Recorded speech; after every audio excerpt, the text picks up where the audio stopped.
So world leaders are meeting in Cairo in a desperate plea for peace as expectation grows of an imminent invasion of the Gaza Strip by Israeli forces. Now, this comes as the IDF are now reporting that over 210 hostages are now being held by Hamas in Gaza.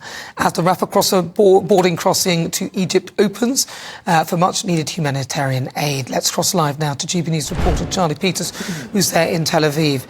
Charlie, talk to me about what the mood's been like there.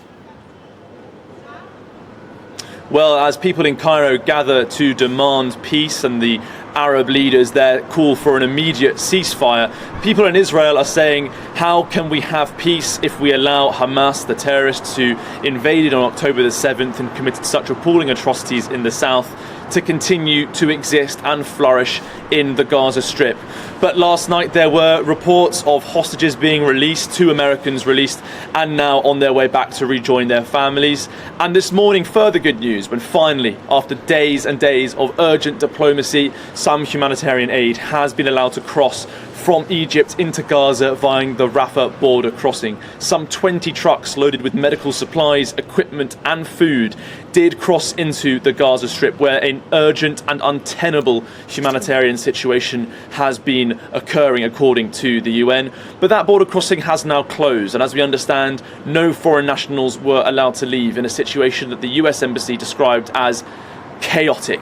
That was true as a grave understatement. People have been rushing towards that border crossing ever since the IDF launched their bombardments in the north of the Gaza Strip.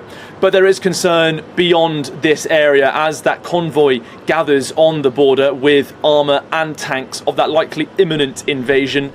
Tensions are still rising throughout the region. In southern Lebanon, the Lebanese Hezbollah have continued their missile and drone attacks on IDF troops, killing one. Last night, the IDF confirmed the death of a 22-year-old staff sergeant and recently released footage of them striking what they said were Lebanese Hezbollah terrorists on the south with their own drone strikes. Protests have occurred in Ramallah in the West Bank, in Beirut, in Baghdad, in Cairo, and in Amman in Jordan as continued anger on the streets of the Arab world flares up after that explosion in a hospital in North Gaza on Tuesday. Both the IDF and indeed the US claiming that this was by the Palestinian Islamic Jihad. Last night we had news that the European intelligence agencies also share that assessment, and they also say that hundreds didn't pass, more like in dozens of deaths there instead of the original figure quoted by the Hamas-run health ministry. This is a region on an extremely tense precipice.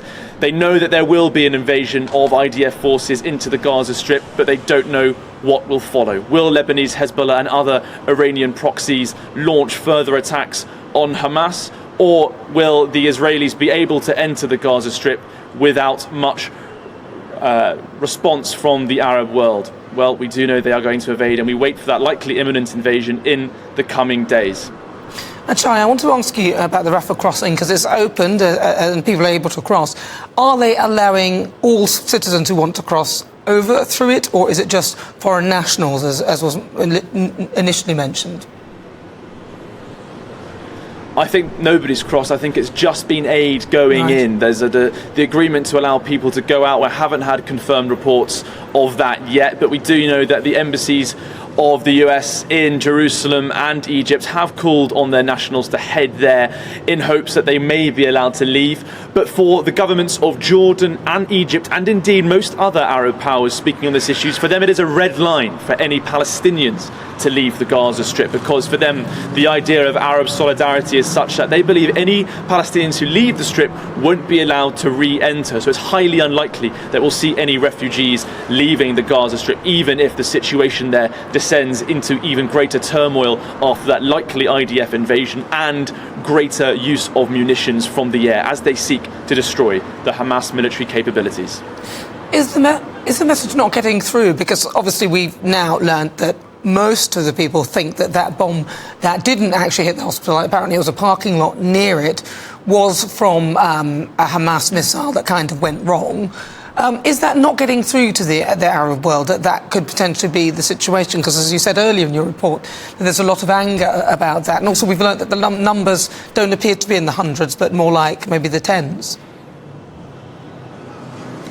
Yes, well, when that news was first reported, Hamas put out a claim almost immediately after the explosion, saying that the Israelis were to blame, and that claim caught on like wildfire throughout the Arab region. And it seems that what Arab leaders think in public and in private is probably very different, but they have very little room to maneuver because of the sense of anger on the streets. People in the Arab world, regardless of the information being released and the lack of compelling evidence or indeed any evidence being produced by Hamas or Palestinian Islamic Jihad, they are choosing to believe that Israel is responsible for that strike. And people have to just be realistic about that situation in the region. No matter how much compelling but not conclusive evidence is produced by the US, its allies and Israel, it seems as though the Arab world is continuing to believe that Israel is responsible for that strike and indeed many other devastating situations in the Gaza Strip since then.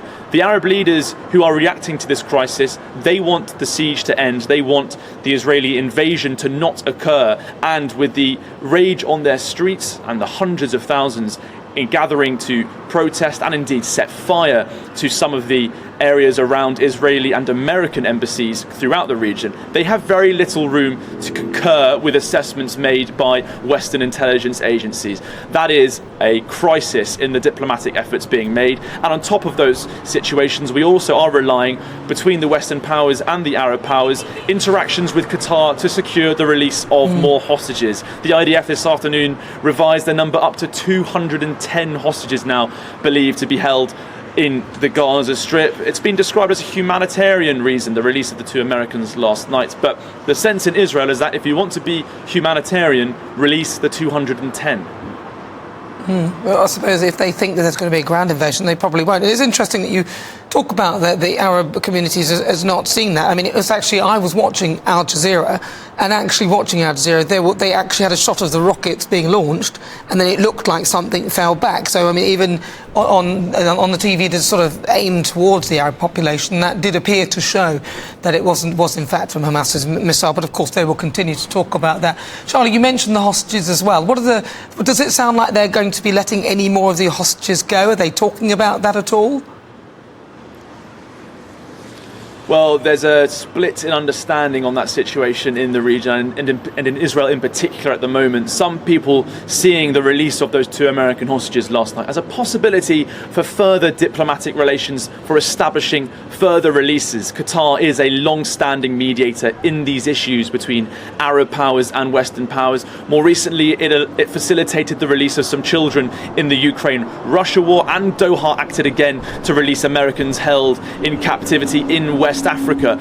But at the same time, others in Israel believing that the release of those 2 hostages was a propaganda ploy by Hamas to try and delay that ground invasion. The sense here is that the invasion would actually be the humanitarian option, because it would reduce the need for airstrikes and allow for a more precise and targeted engagement with Hamas forces on the ground by the IDF, rather than the severe munitions that we're seeing being dropped on residential areas where the Hamas operatives engage and use civilians as human shields. So a split of opinion here, but either way, the conversation will continue about those hostages, and the IDF continues to stress that their release is an absolute priority as it seeks to defeat the Hamas military capabilities and rescue the innocents being held in the Gaza Strip.